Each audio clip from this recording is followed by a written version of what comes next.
In the name I am that I am, Sanat Kumara, I call forth the light of the living word, beloved Elohim, beloved archangels, beloved mighty Choans of the rays and the lords of karma. I call for the action of beloved Pallas Athena, beloved goddess of liberty, beloved Nada, beloved Kuan Yin, beloved Portia, beloved great divine director, beloved all-seeing eye of God, Cyclopeia. Let God's will be done, let God's will be done, let God's will be done. I demand the action of the sacred fire in this hour. Descend on mighty cosmos, secret rays. I am the holding of the balance of Lord Gautama Buddha, beloved Sanat Kumara and the seven holy Kumaras. I call upon the sacred fire, I call upon the light of God that never fails. Beloved mighty, I am present, come forth in this hour of the victory. Come forth in this hour of the victory of the God slain. I demand the full power of beloved mighty Athene with us this night. Beloved Jesus, send to me, Lord mighty, Gautama and Sanat Kumara. Come, Lord, now in the victory of the God slain. Send the light of 10,000 suns. Beloved mighty stand, mighty stand, mighty stand. Around this fortune now. I call upon the great central sun magnet. I call upon the light of God that never fails. Beloved is fair, beloved is fair, beloved is fair. I call upon the electronic solar rings of the great central sun, the seraphim of God. I call for the electronic fire rings. I call for the rings of the great central sun. I call for the great central sun magnet and the full power of the Welcome to Navigating the Astrological Matrix. I'm your host, Robert Phoenix. And for the next 120 minutes, we will be tripping around the stars, talking about a number of aspects that are upcoming and how they will impact you and I. The biggest aspect, of course, is going to be the switch from Leo to Virgo. We're in the last day of Leo, the 22nd. Happy birthday, Visible, my friend Visible. It's his birthday today. If you know him, you can actually go to his website, wish him happy birthday. Excuse me. And a belated happy birthday to my good friend Linda Dallaire, whose birthday it was yesterday. So happy birthday to you, Linda. Wishing you a great year to come.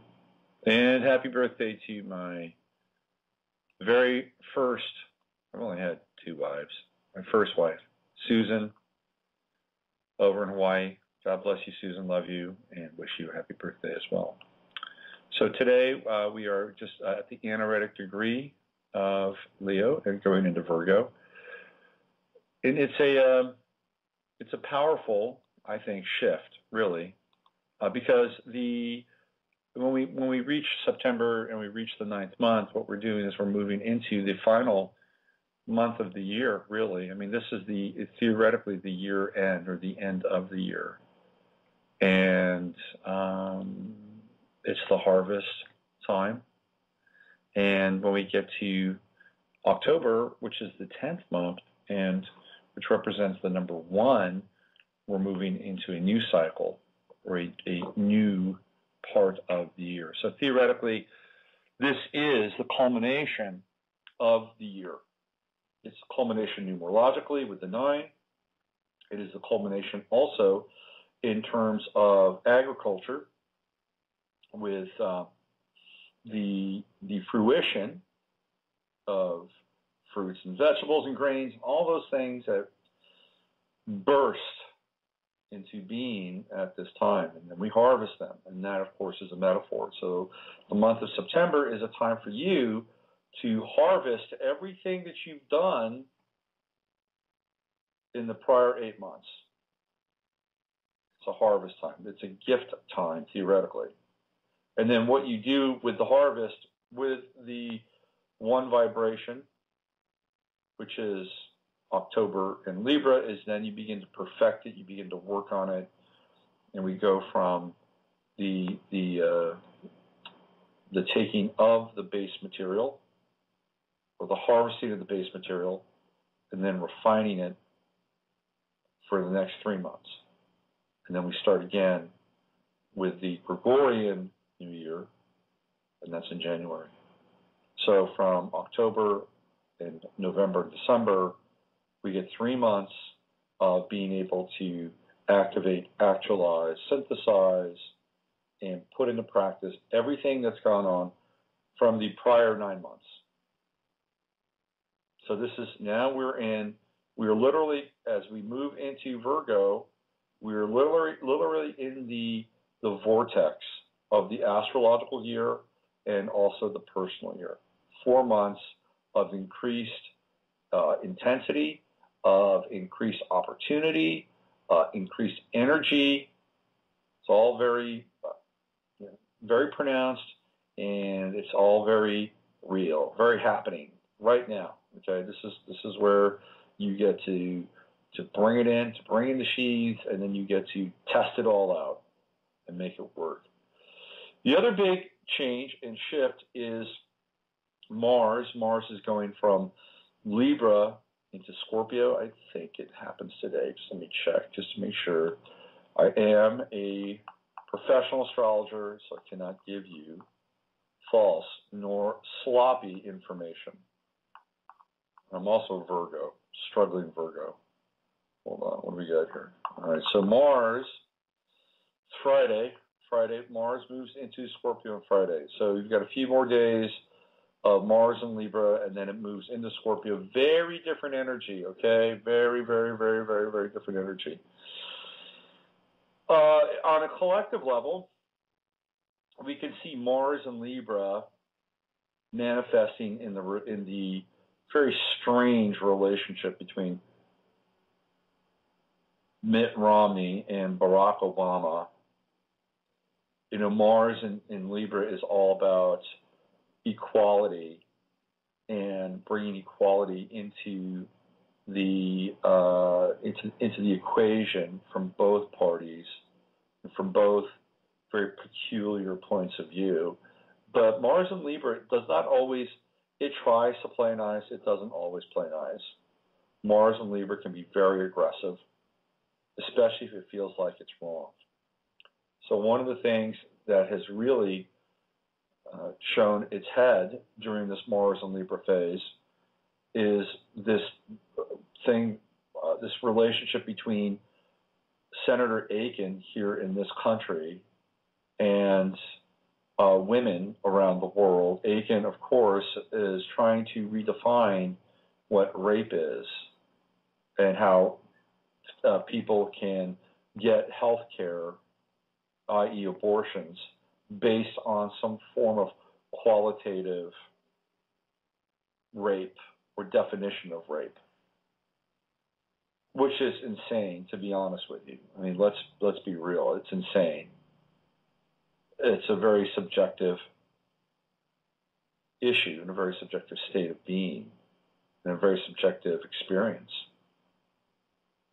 So it's a very difficult thing to determine, you know, what is consensual, what is a truly violent act. It's, you know, it's a slippery slope, okay? And what's happened is it's motivated women in a very big way to strike out against Senator Aiken and some of the mandates that are taking place coming from the Republican right as it relates to birth control, and not just birth control, but abortion. And what we've seen here is very much a kind of Mars and Libra conflict in action, because Mars and Libra is all about standing up for one's rights and all about, you know, making sure that, you know, the good fight is being fought and that you never give up, and equality and all these things that are Mars and Libra. But it's not like Venus and Libra, which I have, by the way. Venus and Libra would negotiate. Venus and Libra would say, I want to understand your point of view.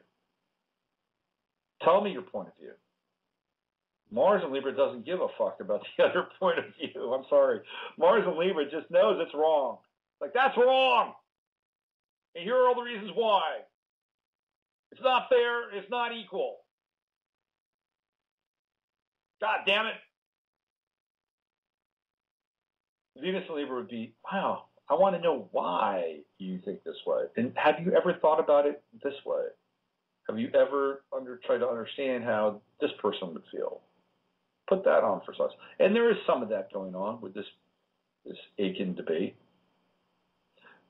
But as I see this happening, I cannot, for the life of me, unhook the image of Saul Alinsky from my brain. And if you don't know who Saul Alinsky is, I really encourage you to find out who Saul Alinsky, well, not is, but was. Saul Alinsky was the mentor for Barack Obama and Hillary Clinton and a number of activists that are currently entrenched in Washington, D.C. and in Chicago and even in New York. A lot of the activists from the 60s have migrated to Wall Street. Jerry Rubin, who was a full-on radical and was a compatriot of Bill Ayers, became a trader, a futures trader, and a commodities trader. So it's not just politics. Activists have not necessarily stayed within the realm of politics or social change, but have also migrated into business as well. Saul Alinsky wrote a book called Rules for Radicals, and this is the Bible of activism. And it's a brilliant, brilliant book. I don't think it's necessarily a profound and spiritual and uplifting book, but it's brilliant. Saul Alinsky was a master, and I mean master, agitator, strategist, manipulator. He was brilliant, absolutely brilliant. He was an Aquarius, too. Important to know. Aquarius is the most radical sign, bar none, the most radical sign. And Aquarians have a very different type of conscience. Very, very, very different type of conscience. Ayn Rand was an Aquarian, too. I might get into Ayn Rand a little bit later. So what we have in the Alinsky realm, and by the way, I see 847 and 901. I know you guys are holding, and I see you. Maybe you're just listening, and I hope you're just listening. I think one of you is Lenise, by the way.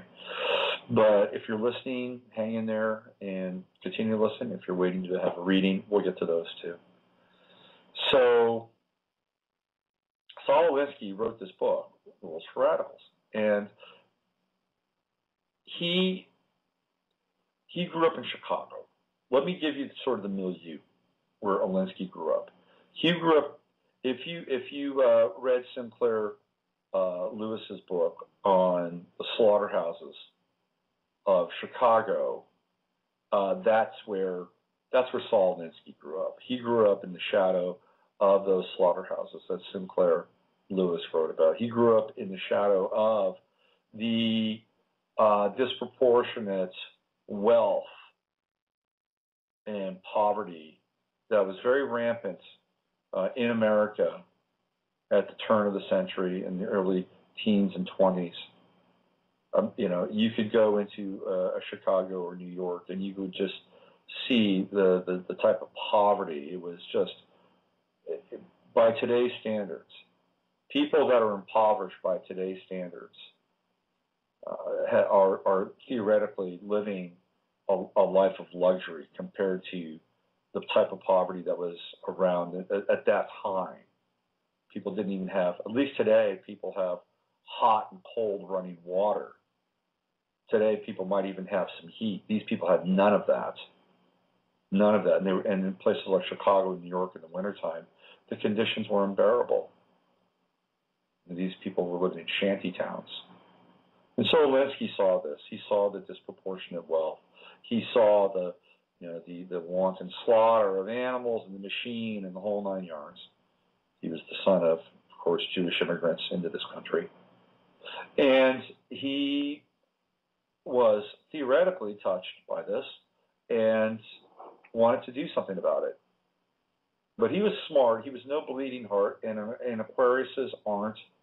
They never are, never will be. That is not their forte. Bleeding heart is more for Pisces and Cancer, maybe some other signs, but not Aquarius. And so Saul Alinsky got into criminal justice. That's what he studied, which is a fascinating field. He didn't get into law. He got into criminology. And one of the first people that he spent a significant amount of time with was Al Capone. And he spent time with Al Capone because he wanted to understand the mind of a psychopath. He wanted to understand how Al Capone and the gang or the mob mentality got things done. Al Capone became one of Saul Alinsky's mentors. So he learned from Al Capone and other people as well. And what he did is he created this book. It's a manual for activism, Rules for Radicals. He dedicates Rules for Radicals to Lucifer. It's in the foreword of the book. And one of the things that Alinsky talks about is polarization and how important polarization is. Polarize, polarize, polarize. Because once you polarize people, then, and this gets back to if we look at the science of genetically modifying a seed, polarization is critical. All right, keep that in mind. And I'm going to talk about genetically modifying a seed. And I'm going to talk about how a computer virus gets into your computer. It's the same thing. It is the same thing. So many years ago, when they decided that they wanted to stick a gene of a North Atlantic cod into a tomato, they tried to do that, and what happened? The tomato just died. It rejected, the seed rejected that gene, or the tomato plant rejected that gene. That's what happened. The tomato plant said, "Hey, this is not me. Are you crazy? Get it out of me. I'm gonna get sick here. I'm not a fish. I'm a tomato plant. And you know what? I may just die because the thought of me becoming a tomato plant fish is absurd and painful. I'm gonna die." So they thought about it, and well, how can we get this tomato plant to get this gene inside of it? And some evil muse somewhere said, "Here's how you do it. You introduce a virus into the plant, and the plant deals with the virus. And while it's dealing with the virus, you backdoor the new gene you want to stick in the plant." So this is exactly how genetically modified plants come into being. They have a virus. They hit the plant with the virus. The plant sends its antibodies to go deal with the virus. Meanwhile, sneaking through the back door of the plant's unprotected system is the North Atlantic cod gene, or whatever gene they want to stick in there. And voila, genetically modified plant. That's how it happens. The virus is a distraction, okay? That's what it is. It's a distraction. It distracts the plant long enough for the other piece of material to come in and then alter the DNA of that plant. It's the same thing with computers, unless, of course, if you have a Mac. If you have a Mac, well, you're in a different place. But let's say you don't and you have a PC, what happens? What happens is your PC gets bombarded by these viruses, and your PC goes to fight the virus, and those viruses are just Trojans. Meanwhile, there is another part of the code that's coming in that slips around the virus, comes in the back door, because PCs they're multiprocessors, okay? They're doing all these different functions at once, which is why they can be so fast. You can cram so much onto a PC, and they can be so cheap. A Mac only does one thing at a time. So the virus comes into the Mac. What does the Mac do? The Mac says, "I'm going to take you on, and that's it. I'm not going to do anything else. You can't screw with me. You can't mess with me. You can't fool me, Mr. Virus. go away. Therefore, Macs aren't attacked. Also, there's some weird kind of ideology that Steve Jobs and Mac people are loved and Bill Gates and Microsoft people are hated. I don't believe it. What people are after is information, and there's information on Macs and PCs alike. It's just a Mac is harder to get to. That doesn't mean it's impossible. It's just much, much harder. People would rather spend their limited amount of time creating multivariant viruses for PCs, because there's a lot of them, than spending a huge amount of time trying to find that one virus that can crack the Mac. So while the viruses are tying up your multiprocessing PC as Trojans, the back door comes in and bang, it comes a virus through the back door. Now your computer is screwed. All the information is taken off of it. You're sending out all these emails to people or saying, hey, I got this email from you. I got this email. Same thing. It's the same thing.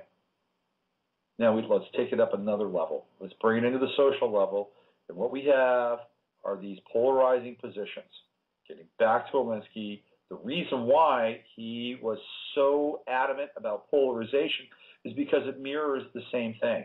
It mirrors the same process. While you're over here dealing with Senator Aiken, right, and all these people saying, screw you, you're not a woman, you don't understand it, you don't get it, buddy. All this stuff's going on over here. What's going on in the back door? Look at this hand, but what's the other hand doing? You see, this is what happens. This is what happens. And what's happening? While all this is going on, there are other things that are taking place. And also a split and a polarized electorate is easily led astray. It's called divide and conquer. Okay, that's what it's about. And that's what's going on right now. And Mars in Libra has been part of that, especially with Saturn and Mars conjunct. The energy has been intense. Fascinating. On one side of the world, we have a girl group called Pussy Riot who is in jail in Russia because they were out of control. I've seen some of the images from the Pussy Riot rebellion, theoretically, and they are, it's the third time I use theoretically, I can't use that word again today. They're creepy. The images are creepy. All these people are wearing, the whole mask wearing thing with these rebellions remind me of the Scarecrow, character Scarecrow in the Batman films. But the rebellion images are creepy. Anyway, here we have Pussy Riot, 3 women. You know, at the same time, you've got this Aiken and the Women of America and the World conflict, and that's going down on one side of the ledger sheet. On the other side, Brandon Robb, this guy who has been on Facebook, and he's been posting, you know, theoretically, I hate that word. Stop it. He's been posting, not even theoretically, he's been posting patriotic missives on Facebook. He's an ex-Marine. Well, he got scooped up by the FBI and taken off to an institution for a 30-day evaluation. And they've moved him away now from the more public institution, to a place that's more private and secluded. That guy is going to be under observation, meds, you know it, whatever, you know, who knows what's going to happen when he's in there. You know, maybe he's cloned, maybe, who knows? He's implanted, he's chipped, who the hell knows what, you know, once you're behind those walls, your life is not your own. It's just not. You're living in someone else's world at that point. So but he was taken away though, right? He was literally pulled out of his home because of what he posted on Facebook. And so now we have this other side of Mars in Libra and Saturn in Libra. You know, this whole concept of rights and free speech and liberty is very, very, very front and center right now. And as Mars moves into Scorpio, it's a precursor for when Saturn, and by the way, moves into Scorpio in October, on the 6th of October. Excuse me. And Mars in Scorpio is all about power. Power. Mars is exalted in Scorpio. It is a very intense placement for Mars. And on a personal level, It means that wherever Mars is showing up in your chart, you need to be aware of its presence, number one, and the type of power that it will potentially bring to your life. Mars in Scorpio is tenacious. It has endurance. It has great staying power. On a collective level, people are going to be asked to tap into that. How tenacious, how enduring, how transformational can you be, during a challenging time? In the quote-unquote halls of power, or the esoteric application of astrology by elite agents of domination and control, Mars in Scorpio is a powerful tool for them. Very powerful tool. I'm not going to sugarcoat that. It is a time when, big changes can be implemented, and without a lot of conscience. It's a very deep and occult energy, Mars in Scorpio. So that theoretically, I hate that word. Sorry. This energy is available to anyone. Doesn't matter if you are, practicing a full moon ritual in some secret grove somewhere, or you're just living your day-to-day life. Mars in Scorpio is available. It's what you're going to do with Mars in Scorpio. That's really the big piece. And personal regeneration and personal transformation and the application of will towards the end of greater understanding of power is what Mars in Scorpio is all about. And then Saturn moving into Scorpio in October. It's a big month. It's a really big month. One of the things I was thinking about, and perhaps some of you might be able to help me out. I was trying, it would be easy for me to go on the internet and check this, but I was trying to figure out when Obama and John McCain were running against each other.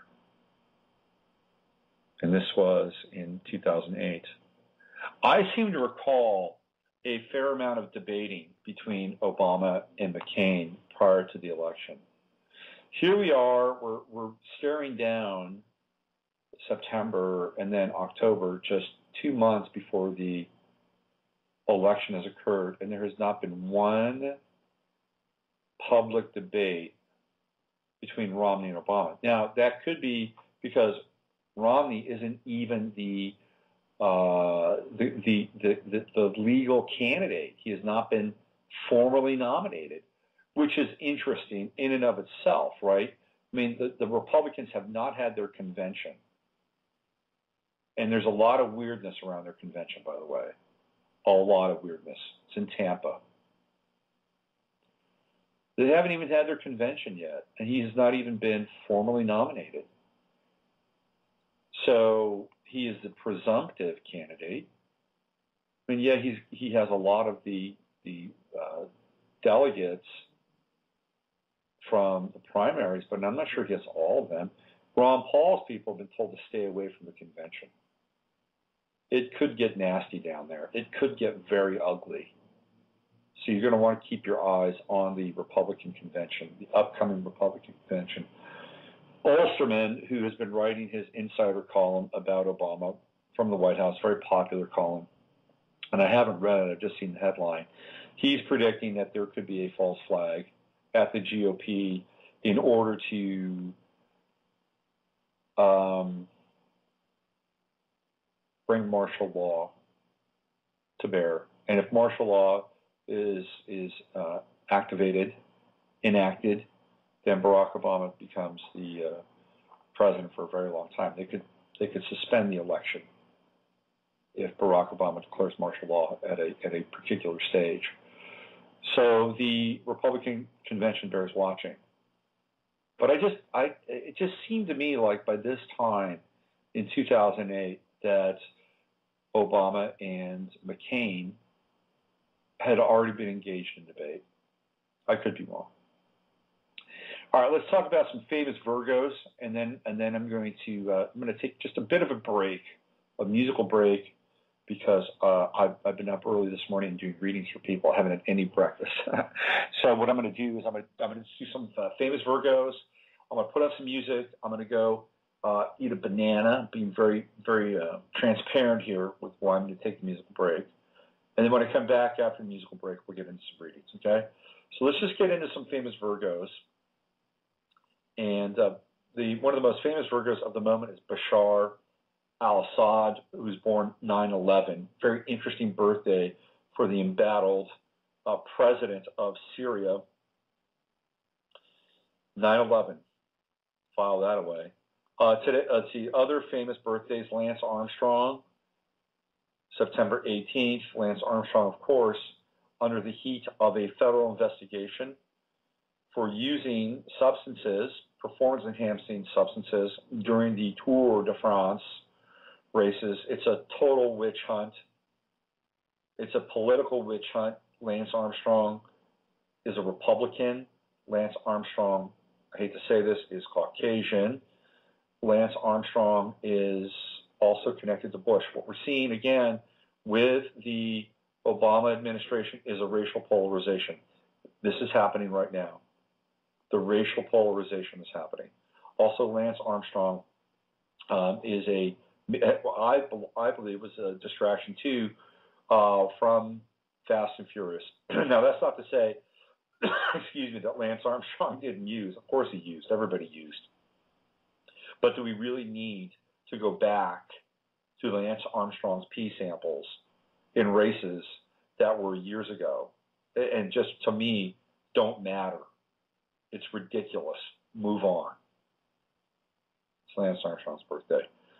Scott Baio, Joni loves Chachi, his birthday. King Sunny Ade.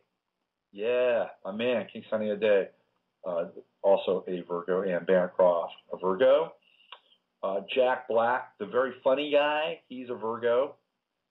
Ingrid Bergman, the lovely Ingrid Bergman, Virgo. George Luis Borges, the author, Virgo. Foxy Brown, rapper, Virgo. Scott Brown, the unfortunate senator from Massachusetts, Romney 2.0, he's a Virgo. Jerry Bruckheimer, the very famous and successful Hollywood producer, Virgo. Warren Buffett, wouldn't you know it, a Virgo. The very lovely Brooke Burke, a Virgo. Tim Burton, the wild and crazy Illuminati director, Virgo. Louis C.K., one of my favorite comedians. If you haven't watched his show on TV, watch it. He's extremely funny, Virgo. John Cage, Virgo. Let's see, Dave Chappelle. Look at that, Dave Chappelle and Louis C.K., both Virgos.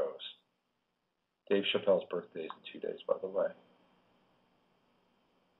Two funny guys, two very sensitive comedians, and two very sharp comedians. If you haven't seen Louis C.K.'s YouTube video where he was on the Opie and Andy show, and they have Donald Rumsfeld on as a guest, and they're talking about Rumsfeld's book, you've got to watch this. You've got to listen to it. Maybe I'll play it later. I'll try to find it and play it later in the show. It is freaking hilarious. Louis C.K. asks Rumsfeld if he is a reptile, if he's a reptilian. You got to hear this. I'm going to find it. Eldridge Cleaver, Virgo. Patsy Cline, Virgo. James Coburn, one of my favorite actors of all time. In like Flint, super cool Hollywood actor, Virgo. Eldridge Cleaver, Virgo. Leonard Cohen, Virgo. John Coltrane. I don't think John Coltrane's a Virgo, although they have him here as a Virgo. Maybe on that 23rd of September, the sun was in Virgo. I've always thought of Coltrane as a Libra, but if that's the case, welcome to the Virgo Club, John Coltrane. I love you, John Coltrane. Sean Connery. Bond. James Bond. He's a Virgo. Harry Connick Jr., born 9/11. He's a Virgo. Elvis Costello, of course. He's got to be a Virgo. Crumb, Robert Crumb, the comic strip artist, Virgo. Roald Dahl, the late Roald Dahl, Where the Wild Places, were on Virgo, September 13th. Robertson Davies, the great Canadian author, Virgo. Pamela Day Bear, I'm with the Band, a great book, expose on the life of a groupie from the 1970s, Virgo. Cameron Diaz, Virgo. Dr. Phil, Virgo. Oh my God, Dr. Phil. The lovely Shannon Elizabeth, Virgo. Cass Elliott, Mama Cass, Virgo. Okay, here's a woman that's a Virgo. I have to say, I was really attracted to this woman growing up. Elvira, Mistress of the Dark. I mean, I was into Elvira. She's a Virgo. Okay, you want a little Elvira Hollywood gossip? Should I tell you? You guys want to hear it? It's about Tom Jones. All right, I'll tell you. So, okay, there is a tradition of performers where they go into towns and they literally have women just waiting for them, waiting to have sex with them. I shouldn't tell you the story. Oh no, I can't tell you. I can't tell you. It's kind of gross, and it involves Tom Jones, but I can't tell you. I'll think about it. Maybe I'll tell you later in the show. I have to think about it because it's not pretty. Okay. Gloria Estefan, she's a Virgo. The very funny Jimmy Fallon. T. Bowie, Virgo. Michael Faraday, who shares my birthday, the creator of the Faraday cage, and theoretically, I'm going to use the word theoretically this time again. I'm going to own it. You can set up a Faraday cage, and the Faraday cage is an electrical field that will protect you from anything. It will protect you from any kind of ELF, any kind of scalar wave, you name it. You live in a Faraday cage, you're living in a safe house. His birthday, he's a Virgo, 22nd. Geraldine Ferraro, Virgo. David Fincher, the very talented director, Virgo. Colin Firth, very talented actor, Virgo. James Gandolfini, Virgo. The list goes on and on and on. Hugh Grant, Virgo. A lot of good Virgo actors. I like that. Tom Hardy, who plays Bane in the latest Batman film, Virgo. Selma Hayek, another Virgo. Selma Hayek was very sexy as well. Let's see, who else? Let me just cruise through here. Werner Herzog, one of my favorite directors of all time, Virgo. Faith Hill, Virgo. Buddy Holly, Virgo. Oliver Wendell Holmes, Senior, not Junior. Junior was born on March 8th. He's a Pisces. Senior, Virgo. Mike Huckabee, Mike Huckabee, Zionist Christian, dispensationalist, fraud, Mike Huckabee, Virgo. Bonnie Hunt, the actress, Virgo. Jennifer Hudson, Virgo. Chrissy Hine, Virgo. Jeremy Irons, Virgo. A lot of very talented people, Virgo. After reading this list, I'm liking Virgo more. I have to say I'm liking Virgo a lot more with all these people. B.B. King, a Virgo. I ran across a really interesting story about B.B. King the other day. I'm going to share this with you. So some of you know that I am really intrigued by this whole concept of clones and doubles and robotoids, and particularly as they relate to alternate realities, symbols of alternate realities. I'm fascinated by this subject. So I was doing some research on who may have or who might have not been replaced, right? And I ran across some B.B. King info, which was utterly fascinating. So apparently in the South, if you go back in time in the South, like the 20s, the 30s, and the 40s, and this was before they had TV and movies and obviously the internet, you could, and if you were a blues musician in the South, and you had a name, right? You would go from town to town, you would play, people would pay to watch you.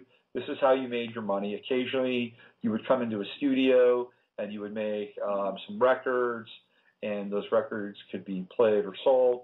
It wasn't that popular at the time. That got popularized in the 1950s, the late 40s and the 50s, when the recording arts really took off after the result of World War II and all the technology that they developed prior to World War II and also brought back from Germany.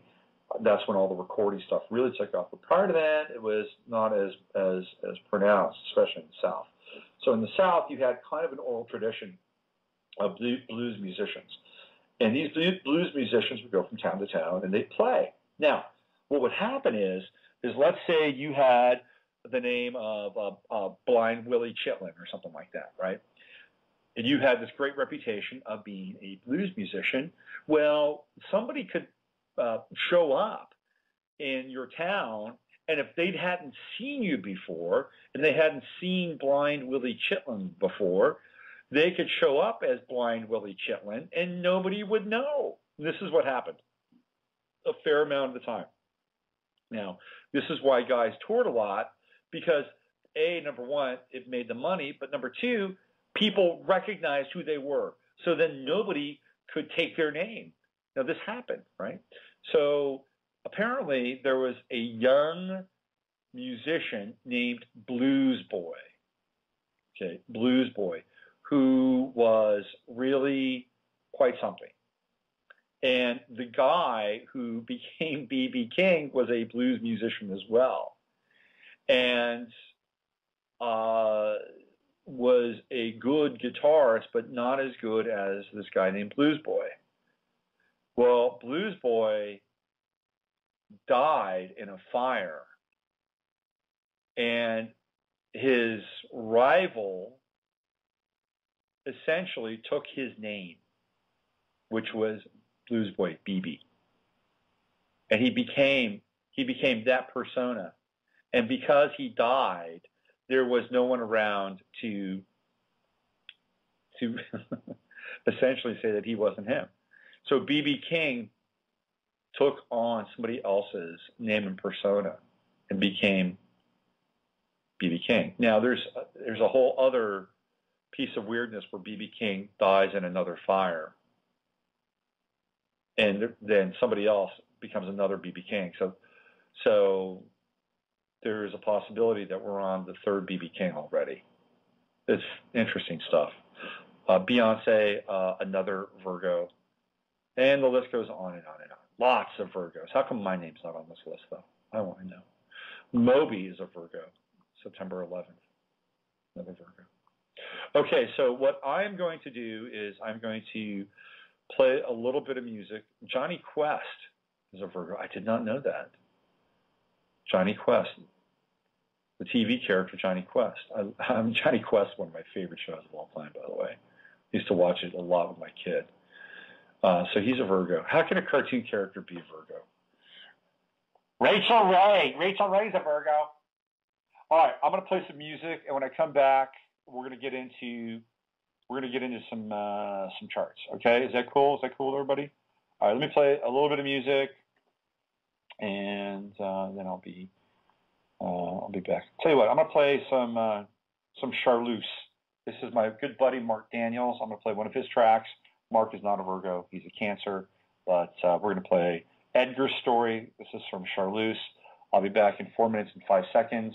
And when I am, we're going to lock down. We're going to do some charts. We're going to get into this. We're going to do some readings. And we're going to tear the roof off this sucker.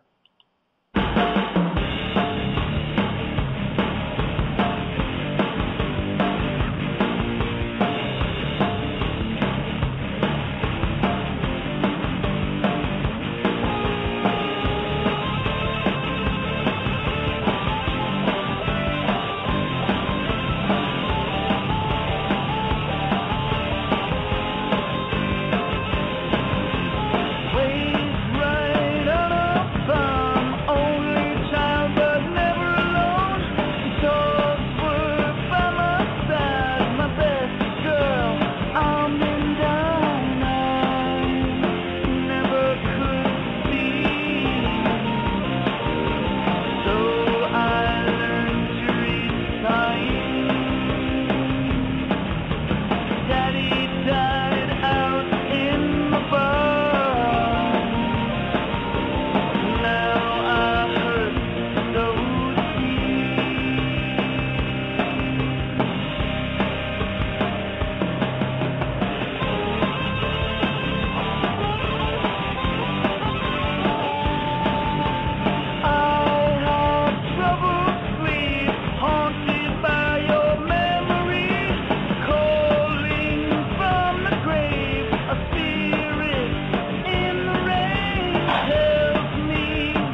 That's my bro, Mark Daniels, a.k.a.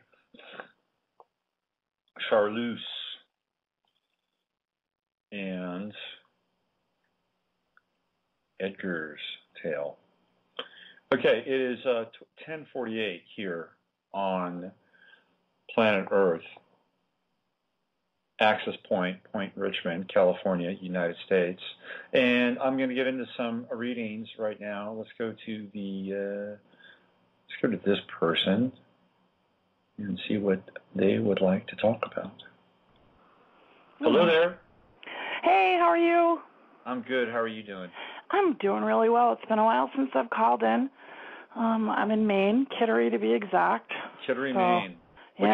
What's your name? Melissa. Hi, Melissa. Yeah. Beautiful day here. It's finally cooled off. And we had a hot summer in Maine. Oh, well, that's nice. I mean, I like hot weather, and Maine is a beautiful place. I got a friend, Richard Grossinger, who has been on this show before. He's got a place in Bar Harbor, and I've been out there, and it's absolutely lovely. Yeah. So you're in a really wonderful part of the world. So what's going on with you, Thank Melissa? you. Oh, just like to know what's coming up for me. Mm-hmm. Would you like my DOB? Yeah, because there aren't a lot of people in the queue. Okay. I can actually do a legitimate chart for you. Okay. You've done it before. Okay. And it was good. All right. Well, that's always good. When is your birthday? 4666. 4666. Okay. I remember this birthday. How could I not? What time were you born? I'm gonna 11:55 p.m. I recently went and got my birth certificate, and it said time of birth unknown. Isn't that interesting? But that's what I've been told. Okay, we'll just roll with that. And where did that take place? North Conway, New Hampshire.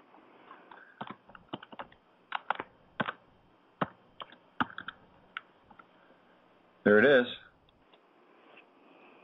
On the 44th parallel.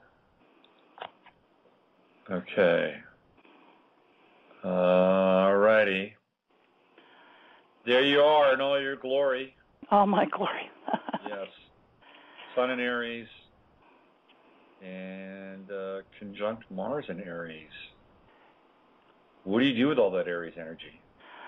Oh, it's tough. Yeah. It's I got to say it's not easy being an Aries woman. Not that I'm an Aries woman, but I was married to an Aries woman. I remember you saying that. Mm-hmm. Yeah, and it's challenging because it's a very, very male energy. It is. And especially when it's that closely yoked to Mars by, 5 degrees. And your Mars is in the 4th house, and the Sun is just getting ready to peek into the 4th house. So the 4th house is Cancer and feminine energy and feminine issues and reproductive issues and all kinds of stuff like that. So it's an interesting dynamic to work out. And what's also really interesting is that your Mars and your Sun, well, Mars has some other aspects going on. It sextiles Jupiter, and it's got some minor aspects like biquintiles and things like that, which I don't really get into that much. But it does trine your ascendant, and it opposes your midheaven. But other than what I would call the minor chords, the minor aspects, it doesn't really do a whole lot, with the exception of sextiling Jupiter and conjuncting the Sun. And the Sun is the same way. It's got a semi-sextile and with Venus, and it conjuncts Mars, and then it trines your ascendant, and that's really about it. So Mars and the Sun are almost like standalone entities in your chart. So they would actually have a great degree of significance as far as your chart goes, and your life path. You're really here to understand, without a lot of interference, how to master those two energies, how to be very masculine on some level while being a woman at the same time, how to be a leader but also be receptive. There's a lot happening with that, and the big news for you obviously is Uranus in Aries, and it's still a ways off. Uranus is at 8 degrees now, and I think it's going to be like 2014, 2015 before it begins to conjunct your sun. But that's going to be a real mover and a shaker for you when Uranus gets closer to your sun, and will cause you to have a radical reappraisal around your identity and how you run your energy and what you're doing. And you could make life changes at that time that would be very shocking to people. And they'd be like, whoa, whoa, whoa, what are you doing, Melissa? I do that all the time. Yeah. What are you doing? Oh, you're crazy. Uranus hits your sun, though. I mean, it would be very different. I mean, it could be anything from moving out of the area to, so it could also be very interesting, and it will allow you to recreate your persona in a very dramatic fashion. The other thing you've got going on is Jupiter in your 7th house, because that does sextile your Mars. So that's the one planet that kind of gets this benefit of the Mars Sun conjunction. And if your Sun is conjunct Mars, which it is, it's outside of the range of the Jupiter sextile, but theoretically it could ride the coattails of the sextile with Jupiter. So your Sun, just through kind of association, planetary and sign association, does tap into that sextile as well. So it's in relationships, and it's the 7th house where you can experience some of the benefit of that Mars. Your relationships with you, by the way, they need to be kind of exciting. Relationships need to be stimulating, because not only is Mars tapping into that sextile, that your Jupiter is part of a T-square. It squares Uranus, and it squares Saturn in your chart. So unless relationships are stimulating and are exciting and do move the needle in your life, you can be very restless in relationships. Yeah. And that is, that could be a detriment. What happens says here, my episode is ended. Oh no. It ends? Oh man. I'm not in the chat room anymore. No. Okay. So, oh man. I don't know. So I guess what happened is that I've only got 60 minutes for today. That is a bummer. Wow. So all right. So here's what we're going to do. I'm going to continue to talk with you. Okay. And this stinks. I know. I thought it was 2 hours. Yeah, me too. Yeah. I programmed it late last night. I was probably tough. Anyway, you need to be able to. You need to be stimulated. And at the same time, that could be a detriment too, because you can move on from relationships too quickly. Right, I agree. And so you've got to find balance. Now the balance is that Jupiter is going to be in your 7th house. You're going to have a Jupiter return this year. When I say this year, it'd be 2013. So you're going to have a Jupiter return, which means you could have a reset in relationships, and you can revisit relationships, and you can revisit this whole notion around novelty in relationship and excitement in relationship. I felt that anyway. Yeah, so that's good for you. What else? What else do I want to ask? Or you touched on the relationship thing really well. They've been in, to me, major upheaval for probably about 4 years, like all over the place. Well, I would say that will stabilize. Yeah. I mean, just based on, because then what happens is that Jupiter moves quick. Your Jupiter is at the end of Gemini, and then it moves into Cancer, and then it stays in your 7th house for another year. And Jupiter in Cancer is very nurturing, and you can nurture any kind of new growth that you have in relationship. So I think it's a very good cycle for you to be in. To be honest, that's awesome. And then you've got Mercury in Pisces. So when Jupiter's in Cancer, especially towards the end of Jupiter in Cancer, you're going to have an opportunity to be understood more in relationship. Yeah. That would be the best part. Yeah, I mean, that's all we really, I think, want in some way. Yeah. But even if we get it sometimes, it's like we're so conditioned by not getting it that we can reject it at times. Right, and sabotage it. When we do get it, it's like, well, this is what you wanted all along, right? Exactly. Got it. What are you going to do with it? Exactly. I agree. And then it's all about breaking out of that conditioning. Yeah. Like, I can actually have love. I can actually receive love. I can actually. Yeah. I've been married long term, 26 years. I have 3 children. Huh? So some people will say in my chart, "Oh, you're going to get married like a ton of times," and it just didn't work that way. Yeah. So I guess I broke the mold on that one. Yeah.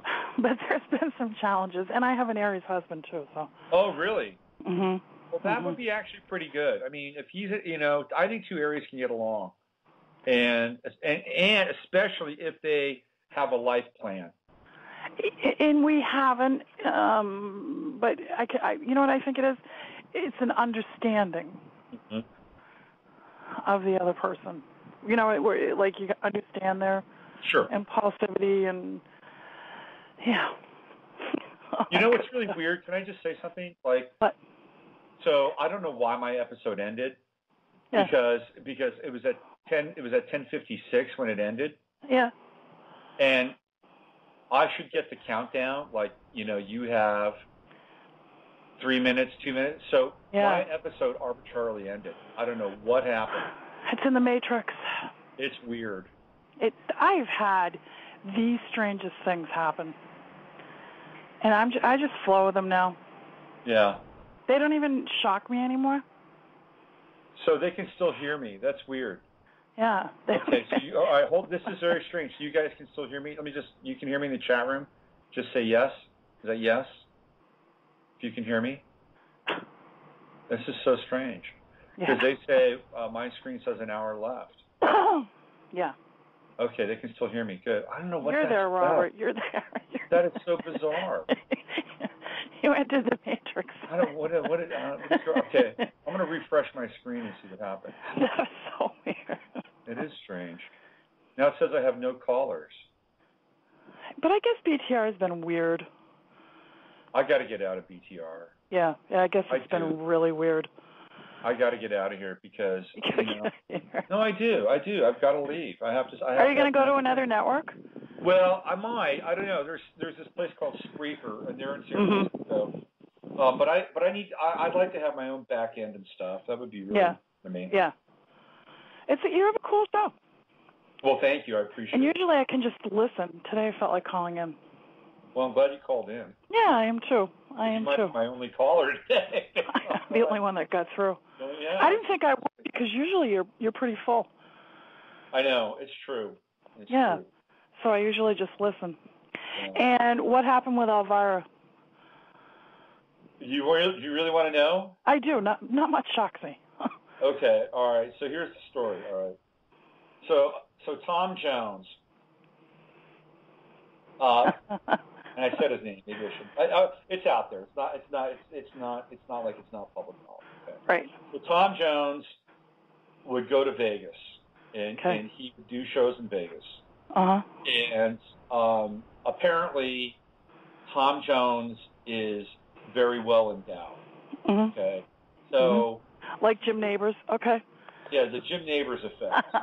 Okay. So women would line up to have sex with Tom Jones outside of his hotel room in Vegas. Okay. And this is not uncommon, by the way, with the entertainment industry. Okay. So and part of it was the thought that that they would get to have sex with a well-endowed man, but more that was Tom Jones, star of whatever. So at that time, Elvira was a showgirl at one of the casinos. And that's how she met Elvis, by the way. Elvira apparently had some kind of relationship. So he went to do the Tom Jones thing. And Tom Jones apparently was too big for Elvira, and she would not. So this is the urban legend. Apparently, he tore her open, and there was blood and it was gory, and he did not stop. This is again urban legend, but it's out there. I've heard it in other places. So I'm not, and shows that are much bigger than mine. I've heard it. Yeah, so I think I've heard that, and not much shocks me. And one of the best interviews that you had was the guy that had the affair with the dolphin. Oh my God, was that strange? That was that's probably one of the best all-time BTR moments for me. That was out there, man. That was I still think about that. Yeah, very strange. I still do. It was like a train wreck. You couldn't look away. I know. I was curious about the whole thing. You know? that was a good one. How do you, anyway. That was really good. I am open to that, to understanding weirdness. That was good. And that was really almost at the top of the pyramid of weirdness. Oh, that was weird, but it was good. It was a good one. It was good. It was good. Are you going to do anything more like that, or? I don't know. If it comes across my screen, if I see something that is unique and unusual. Yeah, that was. And the thing was, he was so sincere. He was sincere. He really was. You almost had. Oh, it was really bizarre. I felt kind of sad for him, actually. Me too.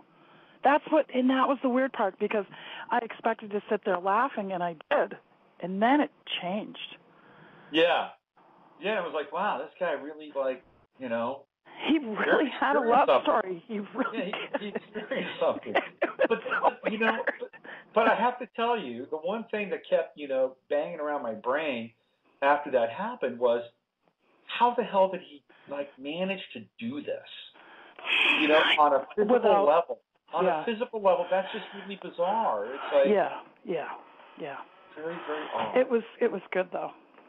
You know who I want to have on my show? I want to have Jackie Stallone on my show.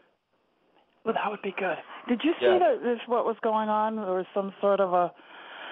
I don't watch the news or anything like that, but I saw something pop up that somebody thought that it was a picture of Jackie Stallone, but it wasn't. Yeah, it's very strange. It was at the premiere for The Expendables, and there was this woman who kind of looked like her, but it's this whole weird doppelganger double thing. Yeah, very strange. It popped up when I was going to some kind of thing on my email. I thought, she's still around, but that would be good. I'm on her website right now, and she's got a phone number. And doesn't she do remember the psychic readings? And she does this thing called rumpology. Yeah. I wonder if I could call her right now. You could. Let's do that. Let's play around with this. Let's just see. It's her numbers right here. Let's see if we can get Jackie Stallone on the phone right now. This could be fun. I mean, it might just be a phone. Animated.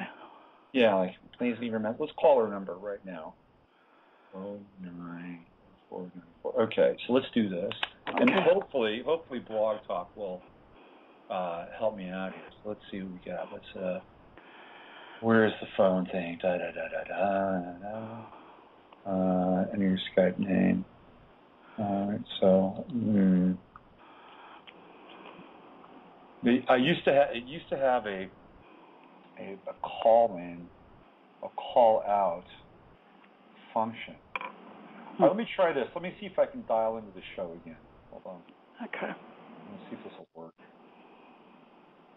Hold on.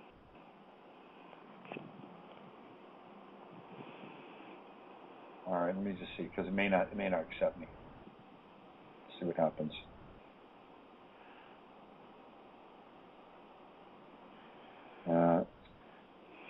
kind of locking me out a little bit here.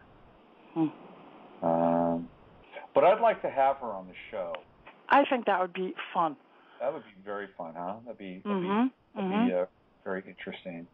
And it's strange that you brought her up because I never click on, like things like that. But that caught my attention this morning. Yeah, it was really very odd.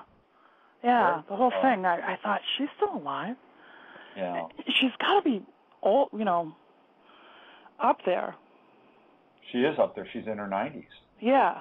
And she looked like she'd had mega amounts of plastic surgery 25 years ago. Oh, yeah, totally. Yeah. Absolutely. You wonder what she looks like now. Yeah. This is really strange with this show, though. Now I can't even get help. Oh, there's help. Okay. So tell you what I'm going to do. Okay. Melissa, I'm going to sign off. Sounds good. And I'm going to play another piece of music because I want to see about why I'm not on the air right now. I'll go back into the chat room, which I had closed out of.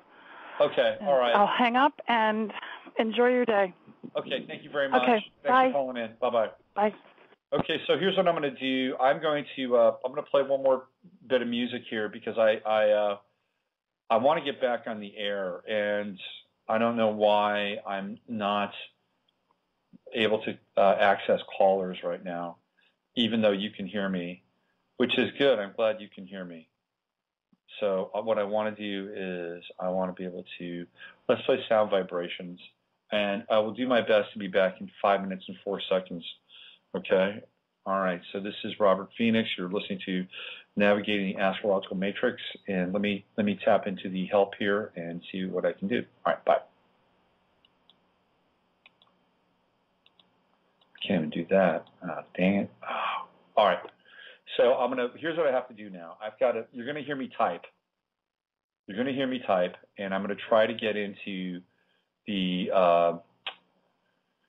help here and find out why I'm not on the air. So you're going to hear me type, and it's live chat, and I'm not being able to get the live chat. This is a pain in the butt. Oh, there it is. Here's the live chat. Here we go. All right. So we're going here, and we're going here, and I apologize for folks who are listening to me do this, but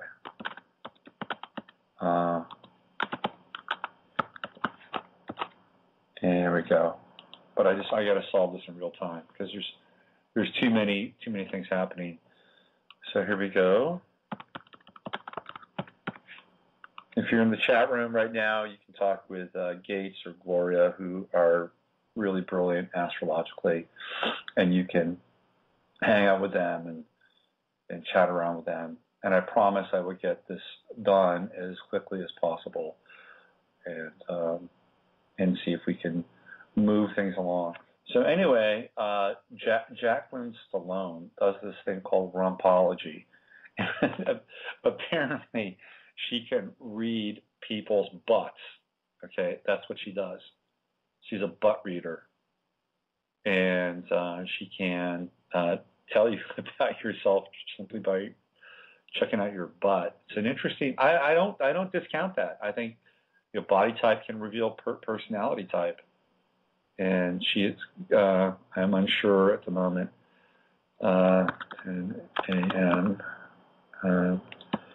People can hear me, but I have been logged out. No callers. No studio. So let's see what Amy Domestico has to say here. She's a very fine support operator for Blog Talk Radio. She's helped me before in the past. I have a lot of faith in Amy. Let's see what she can do here.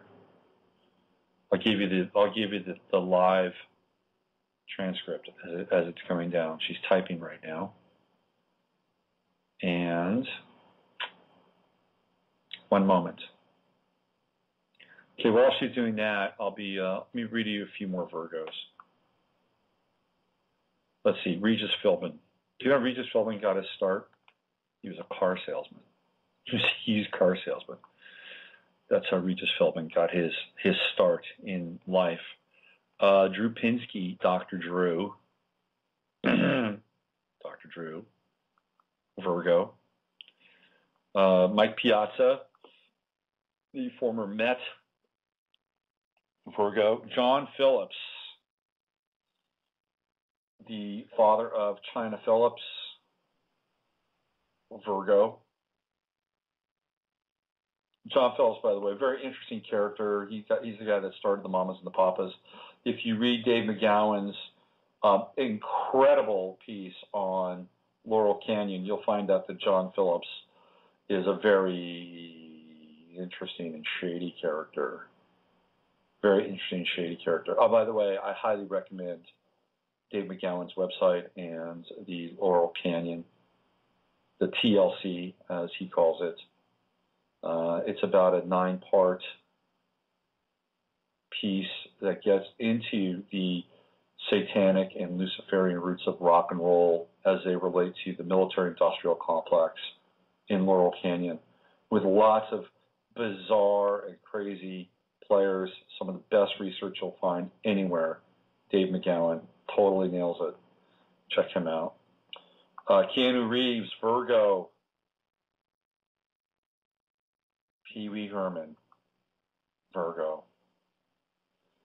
Cal Ripken, Virgo. Okay, since we're on the subject of gossip, I'll give you some Cal Ripken gossip. Most of you know Cal Ripken as the guy who broke Lou Gehrig's record for most consecutive games.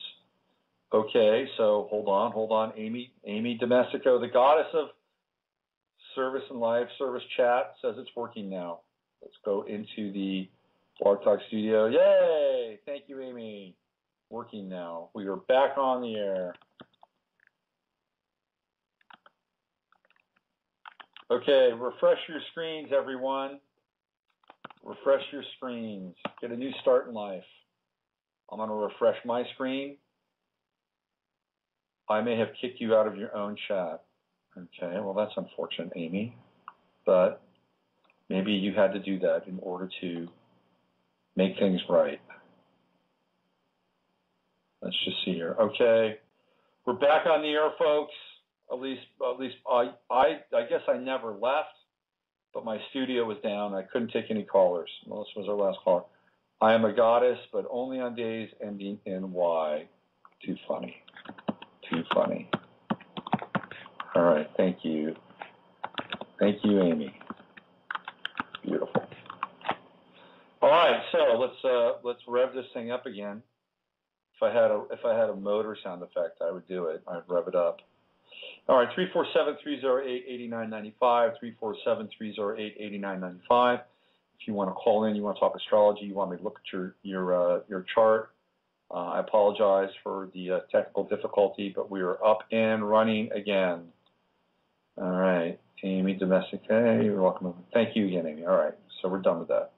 We are done with that. Okay, up and running. Here we are. All right, so here's this phone thing. Should I try and call Jackie Stallone now? Let's just do this. Let's try this phone number. Let's go. Here we go. Let's try this. This should be interesting. All right.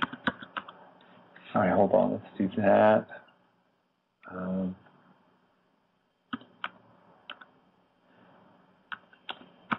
Let's just dial this and see what happens. Here we go.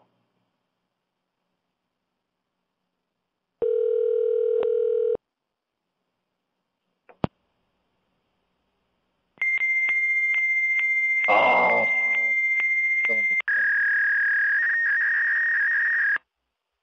Fax line. Damn.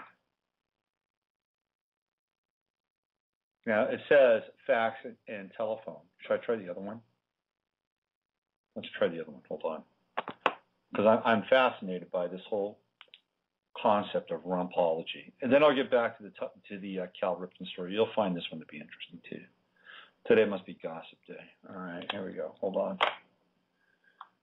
Let's see if we can get this. Let's try this one. Because maybe the numbers got mixed up. Let's just try this one, see what happens.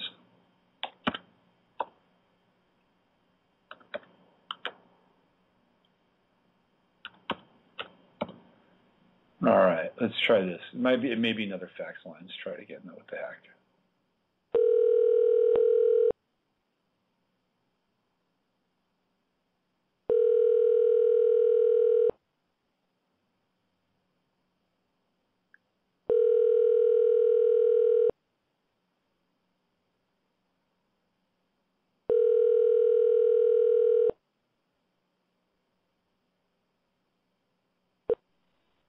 You have reached 310-451-8969.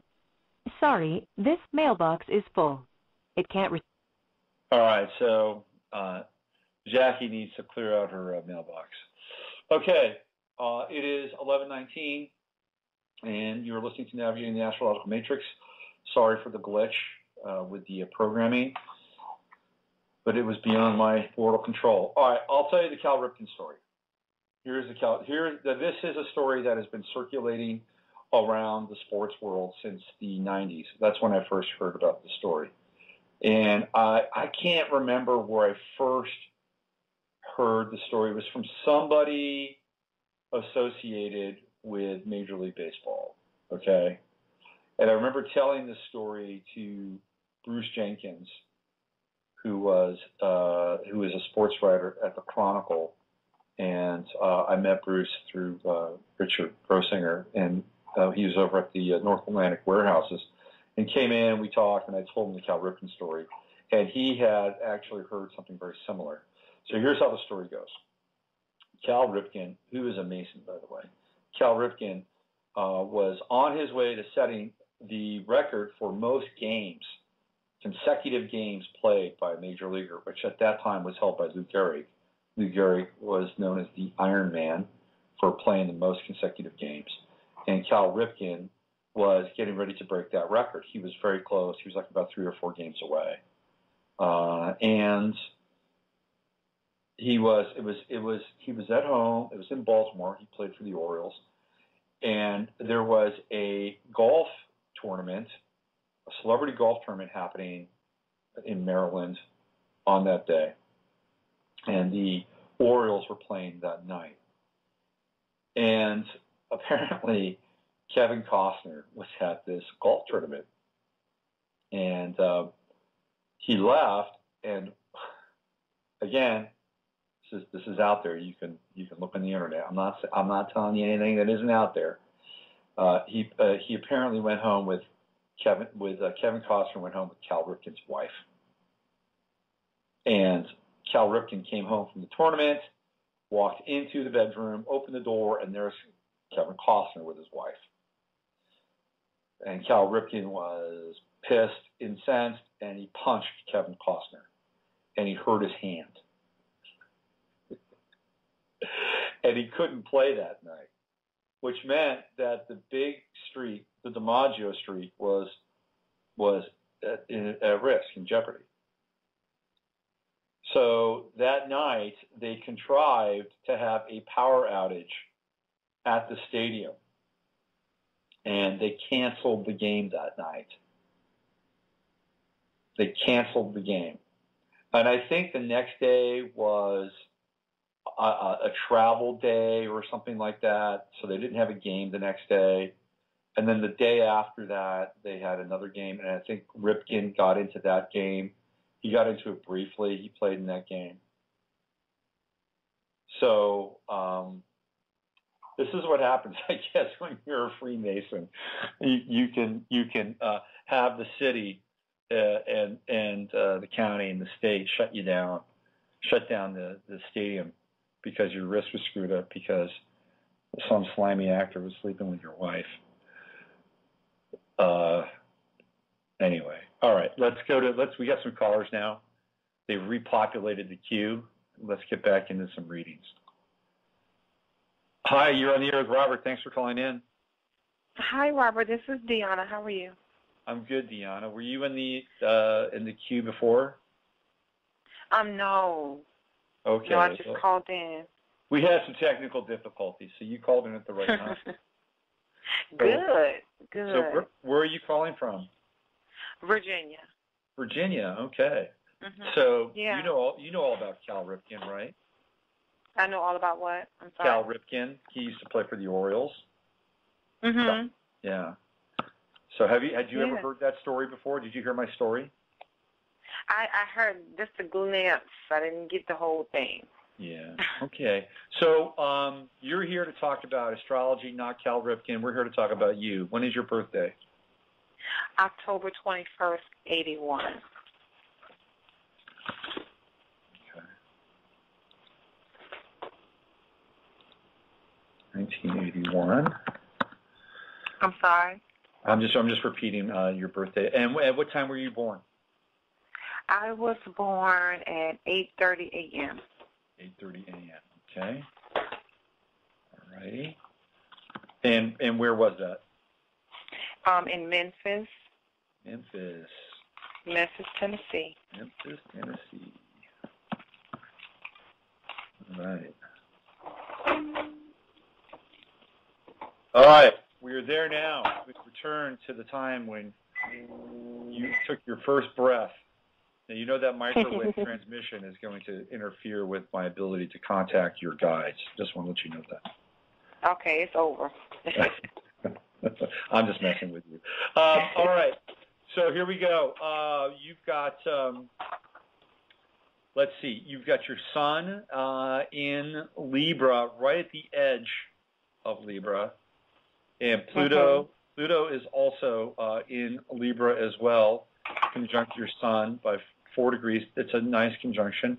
And then Jupiter in Libra, and also Mercury and Saturn in Libra as well. So you got a lot of Libra in your chart. 1, 2, 3, 4, 5. Did you know you had that much Libra in your chart?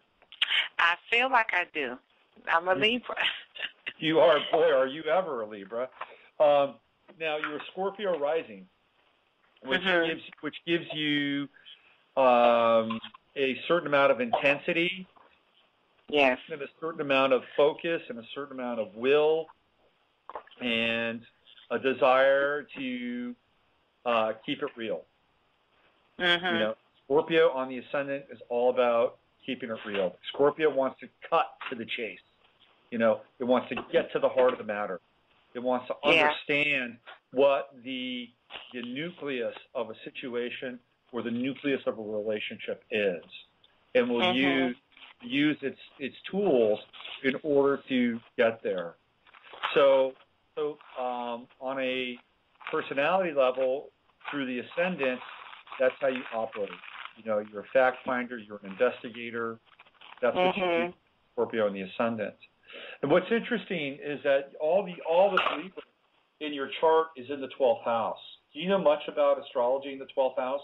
I don't know what the houses mean. I don't. Well, the 12th house is, there's a lot of, you know, okay. I think the 12th house is really fascinating because astrologers project their interpretation of the 12th house, I think, onto the 12th house as to kind of what their own spiritual orientation is. Because the 12th house is called the house of mystery or the house of fate. You know, if you go back in time and you look at the 12th house, you know, and astrologers from, you know, previous generations, they would say that, you know, planets in the 12th house would be a malefic, meaning that their energy, their presence would not be available to the individual. It would be hidden. So therefore, most of their life, most of their identity, they would not be at cause.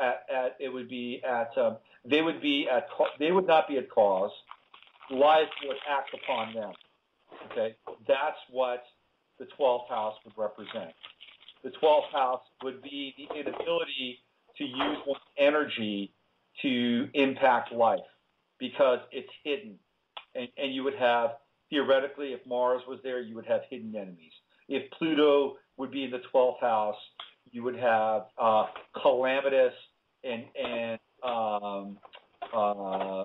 dramatic deaths, happen around you.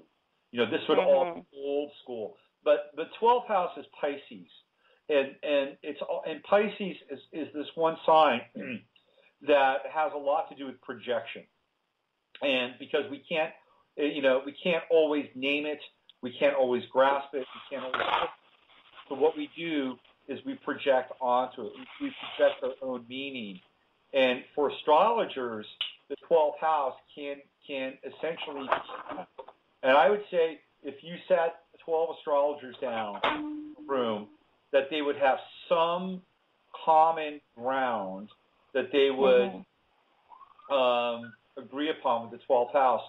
But each of them would have their own specific definition of what that house means according to their own predilection or their own projection. Do you follow me? What I'm trying to share with you is that my definition of the 12th house is part and parcel of the classical definition, but it's also my own rendering or my own projection based on my own spiritual understanding, which might not be the same as some other astrologers. Now, we might be able to agree on the other houses because they're not hidden, they're not occluded, but the 12th house, my interpretation of the 12th house, and I saw this with somebody in the chat room last week, that I believe that the 12th house is the house of the soul. Now, they said that the 4th house is the house of the soul, and I don't agree with that. The 4th house is the house of the home, and you can bring the soul into the home through the 4th house, but to me, the 4th house is very physical, and it relates to the home, it relates to people around you, it relates to children, your biological offspring if you're a mom, it relates to your extended family. That's the 4th house. The 12th house is the house of the soul to me. That's the 12th house. And so when you have 4 planets in Libra, your Sun, your Pluto, your Jupiter, Mercury, all these planets which really make up the core, the matrix of who you are. The Sun is personal expression. Pluto is your ability to transform, to be transformed. Jupiter is opportunity, expansiveness. Mercury is communication and your ability to learn and share information and knowledge. All those planets are in the 12th house. So how do you get there? How do you access, all these parts of who you are in terms of, your identity, which dwells primarily in the house of the soul? It's a really good question. So my question to you would be things like, do people really see you? Do you feel like people really get you? Do you feel like people really understand you? Do you feel like people hear you? Or do you feel like you communicate in a way that people don't always hear what you need them to hear? I mean, these are all questions about belief in the 12th house for you. I mean, so I'm throwing those questions out to you. Do you feel seen? Do you feel heard?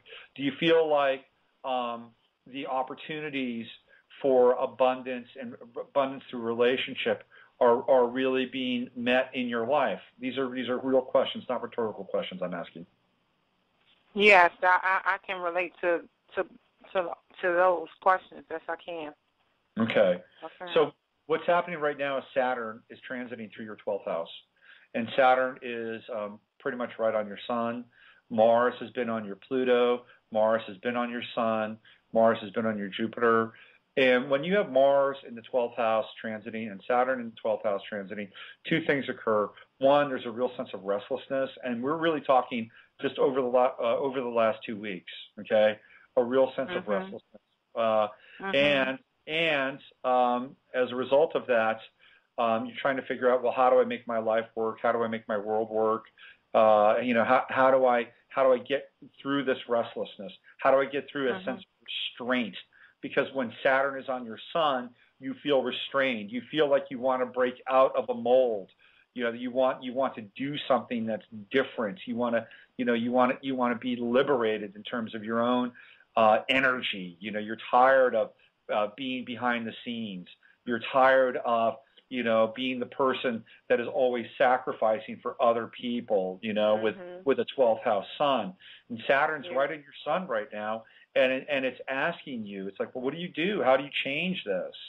Part of the Saturn transit through the 12th house for you, touching all these planets, has been, in a lot of ways, separating yourself from, people that aren't really all that positive for you, or people that are, it's just Saturn through the 12th house is in many ways a very lonely passage, especially when it's going through the sign of Libra. It's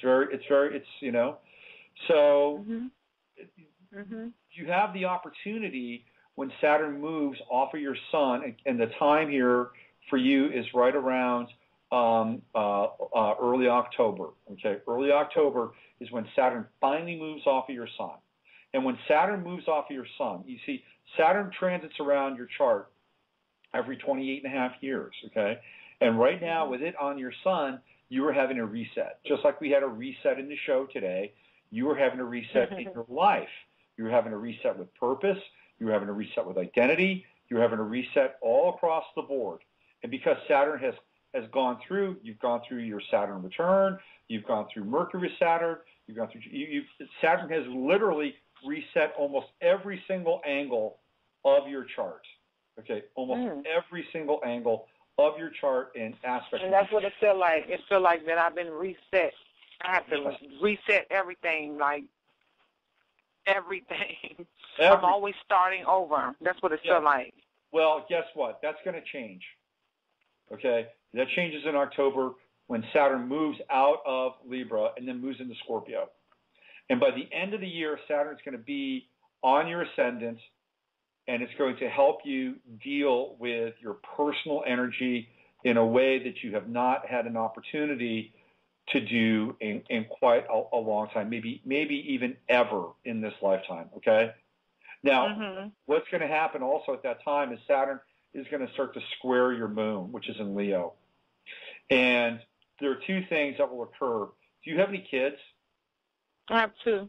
You have two, okay. One of the things that's going to occur with the Saturn-Leo square, moon square, is that there will be a new level of relating to your children, but in a much more disciplined and focused way. How old are your kids? 11 and 8. My daughter will be 12 in December, and my son is 8. Okay. So are they in public school? Yes. My daughter is in a fundamental school. The city that we lived in, they picked her to go to this particular school because she makes good grades and, Excellent. Because I was going to say that if your child is in a public school, that with this square, that there would be an opportunity for your children to go to a private school. So this is exactly what I'm talking about. And what's going to happen is that her and you're going to have to roll up your sleeves with this because her level of learning is going to accelerate, and you're going to have to really work with her because she's going to be given a more challenging educational exercises and circumstances than ever before. So this is going to be important for you.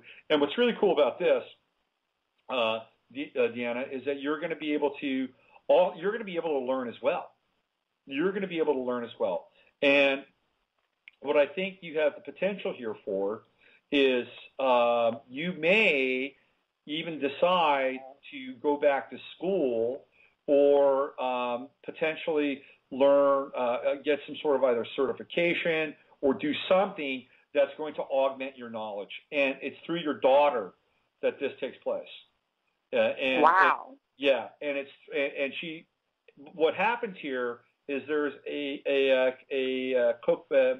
what's the word I'm looking for? It's a catalytic relationship with helping her with her work and realizing how much more you need to learn, and you are excited by it, and you look around and you say, well, guess what? Maybe I can do this. Maybe I can study this.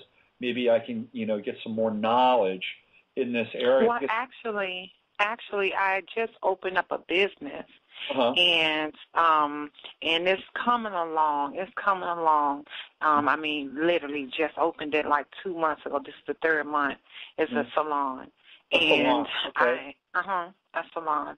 And I'm just hoping to learn more with that. I mean, as far as, business and maybe go on to school to learn more techniques with my, me being a hairstylist. So I don't know. I don't know. Yeah. Do you feel like, what about relationships? Like, I'm in a relationship with a Scorpio, and he's a full Scorpio. Mm-hmm. And what about relationships? We have been going through it. Yeah. Let me just touch on one more thing with the knowledge piece, okay? You have your true node in the 9th house, which is the house of higher knowledge. And and your true node is in the sign of Cancer, which is beautiful. So here's okay. If we want to combine, here's what you want to do. If you want to combine the salon, right, with your true node, what you would want to do is you would want to turn your salon into not just a salon, but a place where people can learn. Okay? Exactly. Where they can learn about beauty, where they can learn about health, where they can learn about skincare, all these things. And let me tell you something, Deanna. I have been blessed, absolutely blessed, with being able to connect into a tradition of African-American mysticism and spirituality through a number of people, Sister Myra, Coach Kair, a lot of folks. And what I have experienced with this community is that people are really eager to learn. They're eager to learn about the connection between health, spirituality, and their own spiritual and cultural identity, okay? And if you can combine those things along with beauty and make your salon the place for that to happen, you will be successful beyond your wildest dreams. Trust me on this. Okay, and that's what I wanted to do. I want to have classes there, haircutting classes. I want to do, things like that. That's my goal, to do that. But I have to get more established. Then I can venture off into doing that. And you're absolutely right. You can bring in the occasional speaker too. Like you can bring in, hey, so and so is going to come in tonight, and they're going to tell you all about essential oils and creams for your hair, and why you want to use these at certain times of the year and stuff like that. That was a good one. That was a good one. Yeah. So this is if you go down that path, you will be very successful. Okay. I mean, you'll be successful anyway. I'm just trying to make this bridge between your true node, which is Cancer, and 9th house, which is higher knowledge. In terms of your Scorpio dude, you've got Scorpio in the 1st house. He is going to reflect, Scorpionic energy in your life and in your chart. You have Uranus in Scorpio in your 1st house. Scorpio men may not be the most stable people to be around for you. It depends on how close they are to your natal Uranus. When's his birthday? November 2nd, 81. Okay, so he is a fairly early Scorpio. That's not too bad. He's getting closer to your ascendant, likely right in your 12th house near your ascendant. And I'd have to look at his chart more, but you'd want to look at his Venus and other Scorpio-related planets. You have Taurus in the 7th house and Chiron, and Chiron's in Taurus in the 7th house. Deanna, you need relationships that are stable and solid. You got to stay away from the drama. And I know Scorpio men can be pretty exciting. They're dynamic. They're good in bed. But they, unless they are really evolved, especially with the 1st house Scorpio and Uranus in Scorpio in the 1st house, it can be tricky for you. It can be very tricky. You need a stable and solid relationship in your life. You've got that Chiron over there in the 7th house, which is kind of vulnerable, and you need somebody that can get into your 7th house and say, I got your back. I love you. I support you. And him and I, we've been together. We've been together since we were 15. So we've grown up together. And yes, and I have just realized, just realized, we've been going back and forth. He's unstable, and then, but I've had an awakening, I really love him. I really kind of I know he has my back now. You know what I'm saying? Well, that's good. If you come to that realization, and if he can get to the higher octave of Scorpio, and the higher octave of Scorpio is unconditional support, okay? That's what it is. Like, a Scorpio is a rock, and once they unconditionally support you, they will support you for life. And that's exactly what I say. Yeah, and if he has that in his own life as well, right? If he can unconditionally support his own life through this process, then the one challenge here, and you can see this, is the opposition of Uranus and Chiron and Taurus, and Uranus and Scorpio. So you would have this polarity, this off and on at times. Yes. That's what we had. That's what we were doing. We were on and off. And we had a huge fight just the other day, and it made that big fight made me really realize, like, we were just like, he's really, I think he might be the one. You know what I'm saying? Yeah. So I don't know. Well, I don't know. What's going to happen. You're going to have Saturn come into your ascendant, and he's going to have Saturn eventually hit his sun. I guarantee you by the middle of next year, you'll have this all sorted out. You'll either be together or you won't. Trust me on this. Okay? Wow. Yeah. There will be no more equivocation. There will be no more off and on. It'll either be yes or no. Yeah. Exactly. Okay. And I should be okay as far as my business and. Yeah, you'll be cool. I mean, the thing for you is, again, with all that 12th house stuff, you've just got to make sure that you can, get the word out, market yourself, hook yourself up with an Aries who does PR, or hook yourself up with a Gemini. One of your Gemini friends. My mother is a Gemini. She's helping me. Well, good. Let her go out and do all your PR, and you'll be fine. Can I ask you a question? Are you psychic, or you're just an astrologer? I'm both. Oh, okay. So do you see me staying where I am as far as in my house? I'm having some issues with that. Like me and him is you've got Chiron and Neptune in your 4th house right now in Pisces, and that's always kind of fluid and slightly unstable. And Neptune's going to be in your 4th house for a while. I would say let's see. You'll know by November about where you're going to be living from this November till next November. You'll know by November.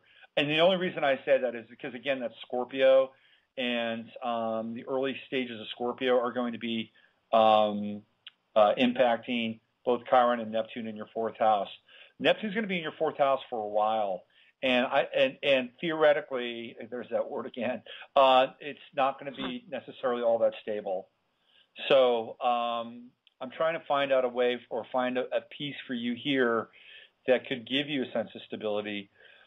What you want to do with Neptune in the 4th house, and I'm not quite sure how this would work out, but you want to somehow align yourself in terms of where you live with your faith. And that would be something connected with either church property or living with somebody through your church. There's something about being more stable. I know. You know? I know. Okay. I know. I mean, about stable with my religion, because I have all these things that has gone on with me in my life within the last 2 years. Just the last 2 years, maybe longer, maybe 4. I have lost some of my faith, and it's just like I don't want to pray. That's how I feel sometimes. Well, that's right. Like, house thing could be a really good exercise for you. So get in there, you pray with your mom, and 2 or more. Oh my gosh, you do see me moving in with my mom or pray someone? With your mom. When 2 or more gather my name, right? Pray with your mom and let the answers come. Let it come through. Reignite your faith. And look, if you live with your mom, it won't be the worst of things, because part of your 8th house is Cancer, and that's mom. And you get the true node in Cancer. And if this business is gonna take off, maybe let me just say this, and then I got to move on and take one more call. I met the most amazing woman. I've known her for quite a while, but I really got to spend some time with her about a month ago. Her name is Lydia. She's got a very well-known organic food business here in California. And the reason why, and she's very successful, and the reason why she's so successful is because her mother helped her. And I'm not talking about money. I'm not talking about money. I'm talking about her mother helped her get to where she was, and the two of them were this team. And I think that kind of that love and support from your mom, certainly on the PR side, because I think she could do it, but maybe even from a living point of view, could be very helpful for you. So I would say sit down and pray with your mom. 2 or more to gather together in my name. Do that and get back into your faith, and then see where that takes you with your living situation, okay? Okay. Thank you so much. All right, Deanna. Thank you for calling in. Thank you. Bye-bye. All right, Deanna. Let's go to this line, 469. You've been on hold for the longest. I'm going to try and get through these calls, and if I go over the time, which means I'll be past the stream. I'll be past the stream and on the recording. I'm just going to say goodbye now, and thank you all for hanging in there today with this very crazy show. All right, so let's go to the 469 caller. Greetings. Hi there. Hello. Hey, Robert. How are you? I'm good. Who are you? Where are you calling from? My name is Del. I'm calling from Texas. Hi, Del from Texas. How are you? Good. Good. So That's good. we have a very limited amount of time. When's your birthday, Del? Okay. My birth date is 9/17/65. 9/17/65. Uh-huh. And where are you calling from in Texas? Just out of curiosity. In the Arlington area. Yes, Arlington. Okay. And what time were you born? Oh my God, I don't have that on hand. Okay, that's cool. So what I'm going to do is I'm just going to look at your solar chart then. So that's 9/17/65. Okay. Yes. Uh-huh. All right. So let's see, really quick here. All right. So what's on your mind? Well, I do these drawings, and they're definitely from an intellectual part of me, and my in the soul realm of me. And I would like to know, what do you see with those? What I'm sorry, if you would what? Drawing. I do drawing. Yeah. Like an artist, and I would like to know what do you see with those? Oh, okay. What do I see with those? Oh, all right. Well, so let's get into the big mover and shaker in your chart. That is Gemini. And you have Jupiter in Gemini, you have Moon in Gemini, you also have the true node in Gemini. And you want to take advantage of the Gemini cycle right now with Jupiter in Gemini. And so would you say that these are like spirit drawings? Is that what you're talking about? Yeah, because I don't have images in my mind. They just kind of come. And when they come, they're like abstract drawings. But I have had 2 offers. I got to go to the art gallery because they want to see my work, and I've been offered to come to an art show. So I've gotten my copyrights and everything, but these pictures are so like out of here. They're like not from this planet, so to speak, and they're very interesting. Yeah. And I've had a friend of mine that's a doctor had looked at them and said that these were the pictures that they use for people that have epilepsy. So I just wanted to know, what do I do with these, or when to round them out?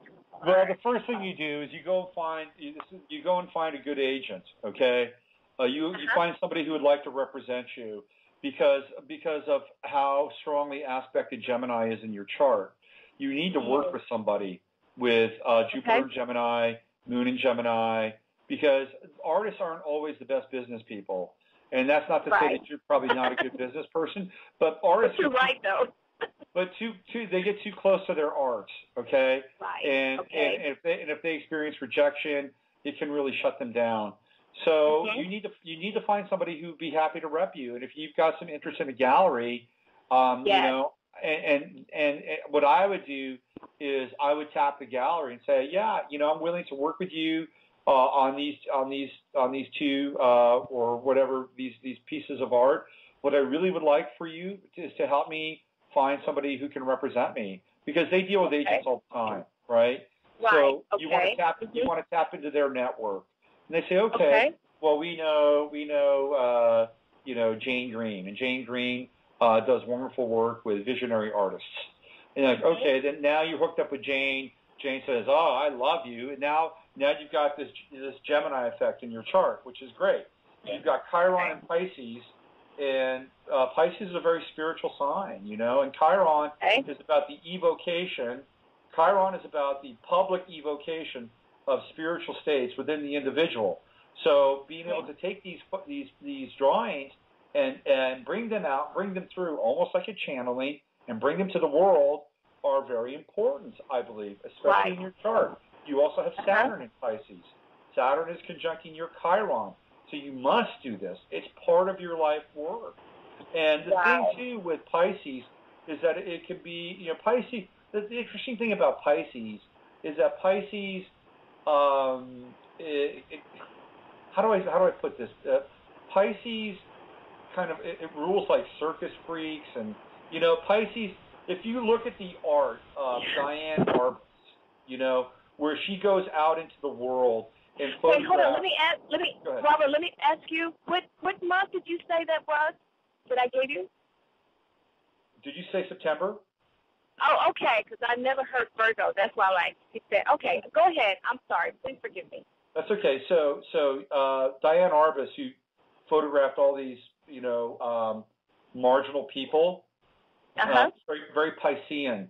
So Pisces is very, very accepting, right? It's very, very accepting of things like deformity, things like handicaps, you know, it's like St. Francis, you know, hugging the leper, you know, that's very Piscean. So part of this too is to bring through, you know, form that you, an image that you don't judge. There's no judgment. And that's the key for your art, is no judgment. And by the way, you have Mars in Scorpio, and Mars is transiting through Scorpio now. This is a great time to make this happen. So move forward. You've got your Sun in Virgo, Mars in Scorpio. You are aligned. You're ready. And I guarantee you by this time next year, you will be rocking and rolling and successful. Trust me on this. Wow. That's good to hear. Okay? All right. Appreciate your time so much. Thank you for calling in. Take care. Thank you. Bye-bye. Bye. Okay, I think I might have time for one last caller. Here we go. Hello, you're on the air. Hello. Hello. Okay, well, that's it. I guess we're done. All right, back on hold you go then. Hey, listen, I want to thank everybody for calling in, all the callers and everybody in the chat room, Gates and Gloria and Madison and anybody else I'm missing right now. Thank you for hanging in there and listening and being a part of holding up the other part of the show, because the chat room is the other part of the show. You know, there's the front room and then the back room. The chat room is the back room. The chat room is the backstage. And that's where people are hanging out and sipping Dom Perignon and eating caviar and talking about the great issues of our day. No, just kidding. But they're back there hanging out and having a really good time. All right. Well, thank you very much, each and every one of you. And embrace Virgo. Get healthy. That is the sign of the day and the sign of the month. Use your head to discern what's real, your heart to step into what's possible. I'm Robert Phoenix. You've been listening to Navigating the Astrological Matrix. My website is robertphoenix.com. You can also follow me on Facebook and Twitter.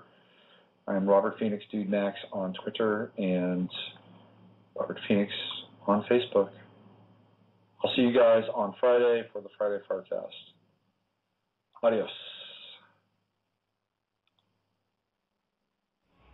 In the name I am that I am, son of tomorrow, I call forth the light of the living word, beloved Elohim, beloved archangels, beloved mighty choans of the rays and the lords of karma. I call for the action of beloved Pallas Athena, beloved goddess of liberty, beloved Nada, beloved Kuan Yin, beloved Portia, beloved great divine director, beloved all-seeing eye of God, Cyclopeia. Let God's will be done, let God's will be done, let God's will be done. I do in the action of the sacred fire in this hour, descend out, mighty cosmos, secret rays. I am the holding of the balance of Lord Gautama Buddha, beloved Sanat Kumara and the seven holy Kumaras. I call upon the sacred fire, I call upon the light of God that never fails. Beloved mighty, I am present, come forth in this hour of the victory, come forth in this hour of the victory of the God slain. I am the full power, beloved mighty, be with us this night. Beloved Jesus, send to me, Lord